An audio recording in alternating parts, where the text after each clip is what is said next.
నమస్తే, welcome to 99 TV. Time to ask ప్రోగ్రామ్కి స్వాగతం. సీనియర్ జర్నలిస్ట్ సాయి కృష్ణతో. సాయి కృష్ణ గారు నమస్తే. నమస్తే అండి. 4-5 రోజులుగా చోటు చేసుకుంటున్న పరిణామాలు, ప్రత్యేకించి గల్ఫ్లో, అన్నింటికి మించి ప్రత్యేకించి స్ట్రైట్ ఆఫ్ హార్ముజ్లో, అక్కడ ఎలక్ట్రానిక్ వార్ఫేర్ తోటి అమెరికాని ఇరాన్ కన్ఫ్యూజ్ చేసింది. దాదాపు మోర్ దెన్ 100 షిప్స్, 1000 షిప్స్ నావిగేషన్ని కంట్రోల్ కంప్లీట్ ఇరాన్ తీసుకోవడంతో అవి స్టాండర్డ్ అయిపోయినాయి స్ట్రైట్ ఆఫ్ హార్మస్లో అని చెప్పేసి కదా. ఓకే, అమెరికా అంచనా ఏమైనా తప్పిందా? ఖచ్చితంగా ఇప్పుడు చూస్తుంటే ఇరాన్ని తక్కువ అంచనా వేశారా అనే క్వశ్చన్ కూడా వస్తోంది. అండ్ మిలిటరీ పరంగా చూస్తే, మిలిటరీ డాక్ట్రైన్స్ పరంగా చూస్తే కూడా ఇరాన్ మీద అమెరికా ఒక 2 ఎయిర్ క్రాఫ్ట్ క్యారియర్లను దింపింది. అండ్ వాళ్ళ మిలిటరీ బేసెస్ ఉన్నాయి పూర్తిగా గల్ఫ్ రీజియన్లో. మనం ఇంతకుముందు అనేక సార్లు చర్చిస్తూనే ఉన్నాము. వాళ్ళ కువైట్లో, ఖతార్లో, బహ్రెయిన్లో ఇట్లాంటి ప్లేసెస్లో ఉన్న సెంట్రల్ కమాండ్ ఉంది ఖతార్లో. దాని మీద కూడా అటాక్ జరిగింది. అంటే మేజర్గా ఎక్కడెక్కడైతే సిగ్నిఫికెంట్గా ఉన్నటువంటి ప్రాంతాలు ఉన్నాయో, ఎయిర్ బేసెస్ ఉన్నాయో, వాటన్నిటి మీద దాడులు జరిగాయి. ఇరాన్ దాడులు చేసింది. అఫ్కోర్స్ ఎయిర్ డిఫెన్స్ సిస్టమ్ ఉంది కాబట్టి మేజర్గా వాళ్ళు చేస్తున్నటువంటి అటాక్స్ని వీళ్ళు తిప్పికొట్టగలిగారు. అంటే వాటిని నిర్వీర్యం చేయగలిగారు, వాటిని ఇంటర్సెప్ట్ చేయగలిగారు. వాళ్ళు మిజైల్స్తో కొడితే వీళ్ళు ఎయిర్ డిఫెన్స్ సిస్టమ్ తోటి ఇంటర్సెప్ట్ చేయగలిగారు. ఆ డెబ్రీ అంటారు, ఆ శకలాల వల్ల కొంతమంది చనిపోయారు, కొంతమంది గాయాల పాలయ్యారు. అన్ని దేశాల్లో జరుగుతోంది ఇది. అయితే ఇరాన్ కూడా తగ్గట్లేదు ఎక్కడా కూడా. ఇరాన్ ఖమేనీ చనిపోయిన తర్వాత అండ్ కీలకమైన నాయకులు చనిపోయినా కూడా ఇరాన్ తగ్గుతున్న పరిస్థితులు అయితే కనిపించట్లేదు. అండ్ ఈవెన్ ఇప్పుడు ఇరాన్ నుంచి వచ్చినటువంటి స్టేట్మెంట్ చూస్తే, ఇరాన్ ఫారిన్ మినిస్టర్ అబ్బాస్ అరాక్చి ఇచ్చినటువంటి స్టేట్మెంట్ ఏంటంటే, మేము చర్చలకు వెళ్ళము అంటున్నాడు ఆయన. నేను చర్చలు అక్కర్లేదు, మాకు మేము వార్ చేస్తామనే వాళ్ళు అంటున్నారు. ద్వారములు తెరిచి అని చెప్పాడు. ఇప్పుడు అమెరికా ఏమో చర్చలుగా చేద్దాము కావాలి అన్నట్టుగా మాట్లాడుతున్నారు కానీ బట్ నో అని చెప్తున్నది ఇరాన్. అండ్ ఇంకొకటి ఏంటంటే, వాళ్ళు చేస్తున్నటువంటి అటాక్స్ మనం అనుకుంటున్నట్టుగా కేవలం కన్వెన్షనల్ వార్ఫేర్లో ఉండదు అని మనం చాలాసార్లు అనుకున్నాము. ఇది ప్రచ్ఛన్న యుద్ధమే కాబోతోంది. అంటే ప్రాక్సీ వార్ ఉండబోతోంది. అంటే ఎవరు ఊహించని విధంగా దాడులు చేయడము. అండ్ ఒక కన్వెన్షనల్ పరిస్థితులు, అంటే మామూలుగానే ఈ మధ్యకాలంలో యుద్ధం మారిపోయింది.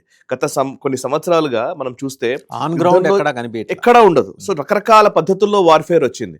Psychological warfare, information warfare, electronic warfare, cyber warfare. And అది కాక ఇప్పుడు మనం మాట్లాడుతున్నటువంటి ఇప్పుడు ఏఐని యూజ్ చేసి డ్రోన్ వార్ఫేర్, దీన్ని అసిమెట్రిక్ వార్ఫేర్ అంటారు. అసలు అంటే ఒక పద్ధతి ఉండదు, క్రమ పద్ధతిలో లేకుండా ఉండేటువంటి విధానాలు. అందులో ఇరాన్ ఎలక్ట్రానిక్ వార్ఫేర్లో వాళ్ళు చాలా ఈ మధ్య కాలంలోనే వాళ్ళ స్వదేశీ అంటే ఇరానీ టెక్నాలజీని బాగా డెవలప్ చేసుకున్నారు. సో ఆ టెక్నాలజీ తోటి ఇప్పుడు ఏం చేస్తున్నారంటే, హర్ముజ్ జలసంధి అందరికీ తెలుసు, ఆ పర్షియన్ గల్ఫ్ నుంచి బయటకు వచ్చేటువంటి జలసంధి. అది 31 కిలోమీటర్ల స్ట్రెచ్ ఏమో ఉంటుంది కరెక్ట్గా చెప్పాలంటే. సో అది చాలా చిన్న స్ట్రెచ్.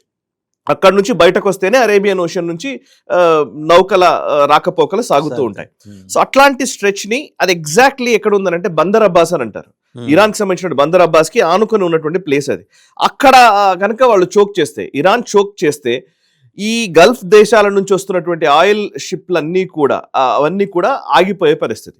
సో దాన్ని చోక్ చేస్తాం మేము, హర్ముజ్ జలసంధిని ఆపేస్తాము అని ఆల్రెడీ ఇరాన్ ప్రకటించింది. కానీ ఆపేశారంటే చిన్న సందేహం సాయిష్ గారు, ఇది అమెరికా ఎందుకు ముందు ఊహించలేకపోయింది? ఒకవేళ ఊహించినా దానికి మించిన టెక్నాలజీ వాళ్ళ దగ్గర ఉండి కూడా దాన్ని ఇక్కడ సమర్థవంతంగా ఎందుకు ఉపయోగించలేకపోయింది? ఒకవేళ లేకపోతే ఆ టెక్నాలజీని అందుకునే ప్రయత్నం ఎందుకు చేయలేకపోయింది? దీనిలో 2 రకాల మాటలు వినబడుతున్నాయి. ఒకటి ఏంటంటే, ఇప్పుడున్న పరిస్థితుల్లో ఒక సంక్షోభ స్థితి అమెరికాలో ఉన్న టైంలో నిజానికి ఇప్పుడు ఒక అన్రెస్ట్ అవసరమేమో అని అమెరికా భావించిందా అనే ఒక క్వశ్చన్ మార్క్ కూడా వస్తుంది. సో ఎప్పుడు కూడా అమెరికా దాన్ని, అది నిజమో కాదో నాకు తెలియదు, I'm not a financial expert నిజానికి. బట్ కొంతమంది ఎకనామిస్టులు చెప్తున్న మాట ఏంటంటే, కొంత అనాలిసిస్ వస్తుంది ఏంటంటే, అమెరికా తన సంక్షోభాన్ని ప్రపంచానికి అందిస్తూ ఉంటుంది ఎప్పుడు కూడా. సో వాళ్ళకు వచ్చే రెసిషన్ ఎప్పుడు కూడా ప్రపంచానికి ఇచ్చేస్తూ ఉంటుంది అనమాట, పంచేసి ఆ తర్వాత వాళ్ళు కామ్గా ఉంటారు. ఇప్పుడు డాలర్ ఇష్యూ మొదలైంది. సో డాలర్ని ఇప్పుడు పెట్రో డాలర్ లింక్ అయి ఉంది. సో పెట్రో డాలర్ని ఇంకొంచెం స్ట్రెంగ్తెన్ చేసుకోవాలనే ఒక కాన్సెప్ట్లోకి కూడా అమెరికా వెళ్ళి ఉండవచ్చు అనేది కూడా అంటున్నారు. ఎందుకంటే ఇప్పుడు చౌక్ అవ్వడము, ఆయిల్ వీటన్నిటిని కూడా ఫ్రీజ్ చేయడము, ఇవన్నీ బయటకు వెళ్ళడానికి కావాలన్నా పెట్రోల్ రేట్లు పెరుగుతాయి. సో ఆటోమేటిక్గా డాలర్ స్ట్రెంగ్తెన్ అవుతుంది. సో ఇట్లా ఏదో ఒక పెద్ద బిగ్ ప్లాన్లో భాగంగానే ఇదంతా జరుగుతుందని కూడా కొంతమంది అంటున్నారు. సో నేను ఎకనామిస్ట్ని కాదు కానీ బట్ అమెరికా చేయగలదు. ఎందుకంటే రెండోది, వాళ్ళకి ఆల్రెడీ $39 ట్రిలియన్ అప్పు ఉంది. అది కాక యాజ్ ఇట్ ఈస్గా $500 బిలియన్ వాళ్ళకి రిక్వైర్మెంట్ ఉంది. ఎగ్జాక్ట్లీ. సో మనం అంటే దాంట్లో ఇంకా చాలా అంశాలు ఉన్నాయి కాబట్టి ముఖ్యంగా ఇప్పుడు ఆలోచించాల్సింది ఏంటంటే ఈ వార్ఫేర్లో ఎవరిది పై చేయి అనేది ఇప్పుడు జరుగుతున్నది. ఎప్పుడు కూడా వార్ఫేర్ ఏ యుద్ధం జరిగినా కూడా యుద్ధంలో మొదటి వారం రోజులు డిసైడ్ చేస్తుంది ఇది ఎన్ని రోజులు ఎస్కలేట్ అవుతుంది అనేది. ఓకే, ఇప్పుడు ఆల్రెడీ 3 రోజులు గడిచిపోయింది, 4 రోజులు వచ్చాం మనం. సో ఈ 4 రోజుల్లో అమెరికా అండ్ ఇరాన్ మధ్య అంటే వన్ సైడెడ్గా ఏం జరగట్లే. వన్ సైడెడ్గా ఆల్మోస్ట్ ఇన్ఫర్మేషన్ పరంగా చూస్తే, నెరేటివ్స్ పరంగా చూస్తే, వెస్ట్రన్ మీడియా ప్రొజెక్ట్ చేస్తున్న ప్రకారం చూస్తుంటే ఇరాన్ పని అయిపోయింది. వెస్ట్రన్ మీడియా ప్రొజెక్ట్ చేస్తున్న దాని ప్రకారం బట్ నెరేటివ్ బిల్డింగ్. బట్ ఇక్కడ కనబడుతుంది ఏంటంటే ఇరాన్ అంత ఈజీగా సరెండర్ అయ్యే పరిస్థితులు కూడా కనిపించట్లేదు. అండ్ ఇది ప్రాక్సీ వార్కి వెళుతోంది. ప్రాక్సీ వార్ లోకి వెళుతున్నప్పుడు ఇరాన్ ఇంక మనం మాట్లాడబోతున్నాం. ఇరాన్ IRGCలో వస్తున్నటువంటి మార్పులు కూడా ఒక వ్యూహాత్మకంగా బట్ ఎలక్ట్రానిక్ వార్ఫేర్ లో ఏంటంటే ఇరాన్ కి సంబంధించినటువంటి వాళ్ళ ఇండిజినియస్ టెక్నాలజీతో కూడినటువంటి సిగ్నల్ జామింగ్ సిస్టమ్ అనేది వాళ్ళు బిల్డ్ చేసుకున్నారు. ఆ సిగ్నల్ జామింగ్ సిస్టమ్ తోటి ఇప్పుడు ఉన్నటువంటి ఆ హర్మూజ్ నుంచి పర్షియన్ గల్ఫ్ నుంచి బయటకు వచ్చేటువంటి షిప్లకు సంబంధించి GPS అని అంటారు, global positioning system. GPS, AIS ఇట్లాంటివి అంటారు. అటానమస్ గా వెళ్ళే ఒక ప్రక్రియ and at the same time GPS ని ఉపయోగించే షిప్స్ మూవ్ అవుతూ ఉంటాయి. ఇప్పుడు ఏమవుతుందంటే అక్కడ ఉన్న షిప్స్ లో వచ్చిన పరిస్థితి ఏంటంటే వాళ్ళు ఎక్కడున్నారో ఆ లొకేషన్ ట్రేస్ చేయడమే కుదరట్లేదు. సిగ్నల్ జామ్ అవ్వడం వల్ల ఎక్కడో వేరే, అంటే వాళ్ళ టెక్నాలజీ కూడా ఎట్లా వాడతారంటే సిగ్నల్ జామింగ్ అంటే ఎక్కడో ప్రస్తుతం ఇక్కడ ఉన్నాం అనుకోండి, ఈ ప్లేస్ లో ఉన్నట్టు కనిపించదు, ఏదో హైదరాబాద్ అవతల ఎక్కడో ఉన్నట్టుగా కనిపిస్తుంది. సో ఫర్ ఎగ్జాంపుల్ ఒక సిగ్నల్ జామ్ చేస్తే ఇప్పుడు అది ఉన్న ఏ ప్లేస్ కి కాకుండా ఇంకెక్కడో కనిపించింది అనుకోండి, షిప్ల మూవ్మెంట్ జరిగినప్పుడు ఎదురుగా వస్తున్నటువంటి షిప్పులు కావచ్చు, పక్కన ఉన్నటువంటి షిప్పులు కావచ్చు, అది సరిగ్గా అంచనా వేయకపోవడం వల్ల రెండిటికి ఢీకొనే పరిస్థితి ఉంటుంది. సో ఆ సిగ్నల్ జామింగ్ అనేది విపరీతంగా చేయడంతో ఆ సిగ్నల్ ఎప్పటికప్పుడు జంప్ అవుతోందంట. ఒక ప్లేస్ లో కనబడుతున్నారు, ఇంకొక ప్లేస్ లో కనబడుతున్నట్టు కనబడుతుంది. సో GPS సిస్టమ్ అనేది పూర్తిగా వాళ్ళు హ్యాక్ చేయడంతో అక్కడక్కడే తిరుగుతున్నారు, ఆ జామింగ్ చేస్తూ ఉన్నారు. ప్రతి షిప్ కి ఆల్మోస్ట్ 1110 షిప్లు ఈ రోజు అక్కడ ఆగిపోయినాయి, నిలిపివేసి ఉన్నాయి. శాటిలైట్ ఇమేజెస్ లో తెలుస్తున్నది ఏంటంటే మొత్తం అన్ని కూడా హర్మూజ్ జలసంధి అండ్ పర్షియన్ గల్ఫ్ లో చాలా వరకు మూమెంట్ అంతా కూడా ఇట్లా ఆగిపోయిన పరిస్థితి. ఇది చాలా సమస్యాత్మకంగా మారబోతోంది. అందరూ అంటున్నారు ఏదో మైన్స్ పెట్టారు లేకపోతే ఇంకోటి అంటున్నారు, కానీ ఇప్పుడు మామూలు ఒక మైన్స్ పెట్టారు అనుకోండి, మైన్స్ ని తీసే సామర్థ్యం చాలా వచ్చేసాయి. యాంటీ మైన్స్ టెక్నాలజీ వచ్చింది. నిజంగానే ఏదైనా ఒక వార్ఫేర్ లో ఇప్పుడు మనం మాట్లాడుతున్నట్టు ఎక్కడెక్కడ మైన్స్ ఉన్నాయో గుర్తించే టెక్నాలజీ వచ్చింది. అమెరికన్ ఎయిర్ క్రాఫ్ట్ క్యారియర్స్ కి కానీ లేకపోతే అమెరికాకి సంబంధించినటువంటి డిఫెన్స్ నావీకి సంబంధించినటువంటి అద్భుతమైన టెక్నాలజీ వచ్చింది వాళ్ళ దగ్గర. సో అది కాదు సమస్య ఏంటంటే వాళ్ళ GPS navigation is the big trouble. So దీన్ని బేస్ చేసుకునే ఇప్పుడు అక్కడ అన్ని షిప్ లో ఆగిపోయిన పరిస్థితి. ఇది ఎటు వెళుతుందో తెలియదు. ఇప్పుడు ఆగిపోవడంతో బ్యారెల్స్ ధర పెరుగుతుంది.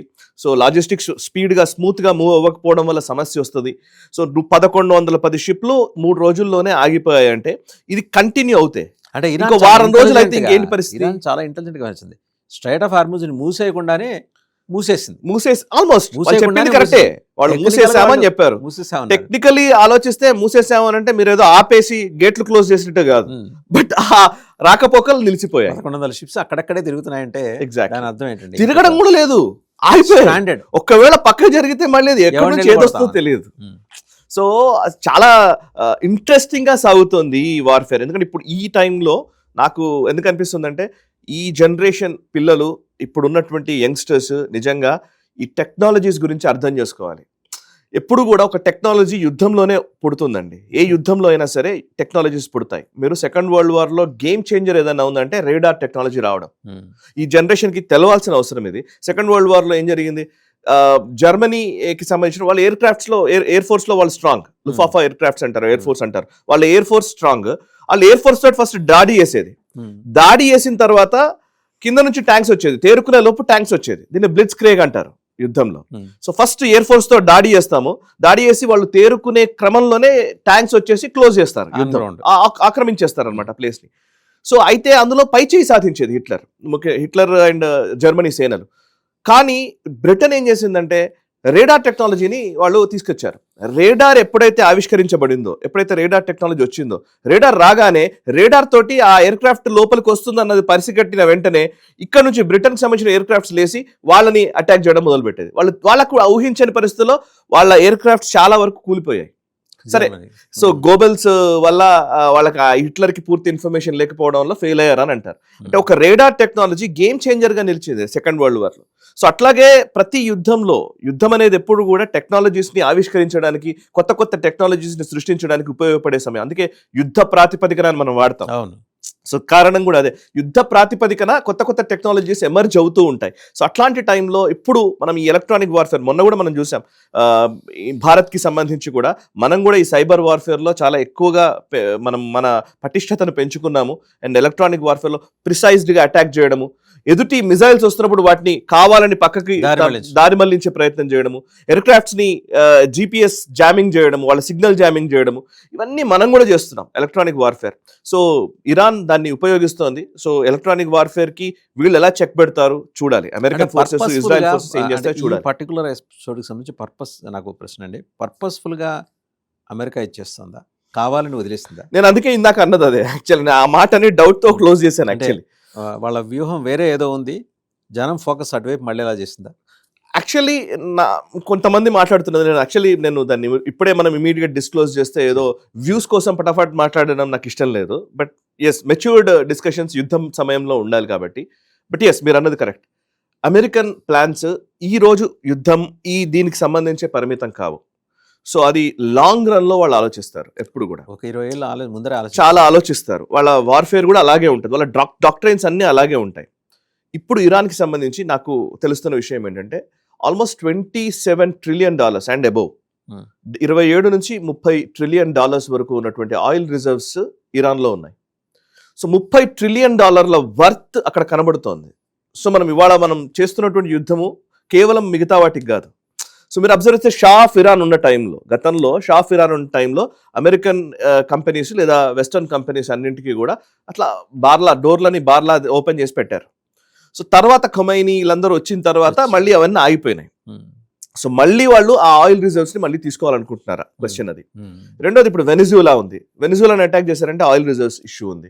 అండ్ రేర్ ఎర్త్స్ కావాలి. ఇప్పుడు ఇరాన్ లో కూడా రేర్ ఎర్త్స్ చాలా ఉన్నాయి.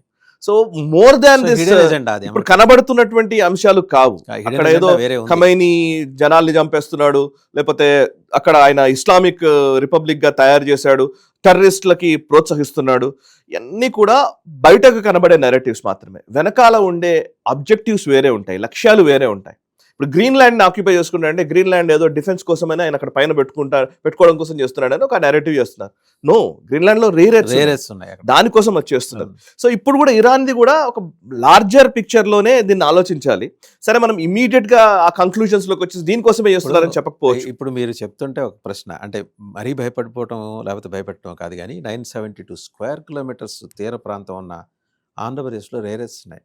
అవును, ఫోకస్ ఇటు కూడా పెడతాడా? అంటే మన పైన ఫోకస్ పెట్టేంత దూరం వెళ్ళకపోవచ్చు. ఎందుకంటే బికాజ్ మనము భారత్ కి సంబంధించి ప్రకటించిన 3 కారిడార్స్ లో ఇది ఒకటి. అంటే భారత్ దాకా కూడా అవసరం లేదు, వాళ్ళకి చాలా ప్లేసెస్ ఉన్నాయి. ఇప్పుడు బలూచిస్తాన్ ఫ్రీగా పాకిస్తాన్ ఇచ్చేస్తోంది. అక్కడ ఎన్నున్నాయో రేరస్ తెలియదు కానీ, బట్ ఇప్పుడు ఇదేంటి ఇరాన్ ఉంది, గ్రీన్లాండ్ ఉంది. సో అంటే ఈజీగా దొరకగలిగే ప్లేసెస్ ఉన్నప్పుడు భారత్ లాంటి ప్లేస్ తోటి వాళ్ళు అనవసరమైన ఇష్యూ పెట్టుకోరు అనుకుంటారు. ఇక్కడ వాళ్ళకి కావాల్సింది డేటా అండ్ ఇక్కడ కన్స్యూమర్ మార్కెట్. ఈ మార్కెట్ ఉంది ఇక్కడ, ఈ మార్కెట్ చాలా ముఖ్యమైనది వాళ్ళకి, మిగతా వాటికంటే దాన్ని తీసుకోవడం. ఎగ్జాక్ట్లీ. సో అది దాని మీద వాళ్ళు దృష్టి పెడతారు. సో ఇప్పుడు పరిస్థితుల్లో హర్ముజ్, నేను ఇందాక మీరు అన్నట్టుగానే హర్ముజ్ అనేది మొత్తానికి ఆల్మోస్ట్ అక్కడ షిప్స్ మూవ్మెంట్ అయితే ఆగిపోయింది. షిప్స్ మూవ్మెంట్ చాలా కష్టతరంగా ఉందని శాటిలైట్ ఇమేజెస్ చెప్తున్నాయి. సో ఇది ఎంత తొందరగా దీన్ని క్లియర్ చేస్తారు, ఈ ఛాలెంజ్ ని అధిగమిస్తారా లేదా అనేది క్వశ్చన్ మార్క్.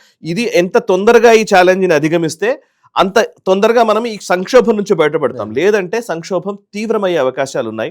అండ్ భారత్ లో పెట్రోలియం రేట్లు పెరిగే అవకాశాలు చాలా స్పష్టంగా కనబడుతుంది. ఇప్పటికీ పెరిగింది, ఇంకా పెరుగుతుంది. ఇక దీని రిపర్కేషన్స్ రాబోయే రోజులు ఎంత ఎస్కలేట్ అవుతుందో దాని ప్రకారంగా జరగబోతోంది అనేది నా అభిప్రాయం. రైట్ సాయి గారు, థ్యాంక్ యూ.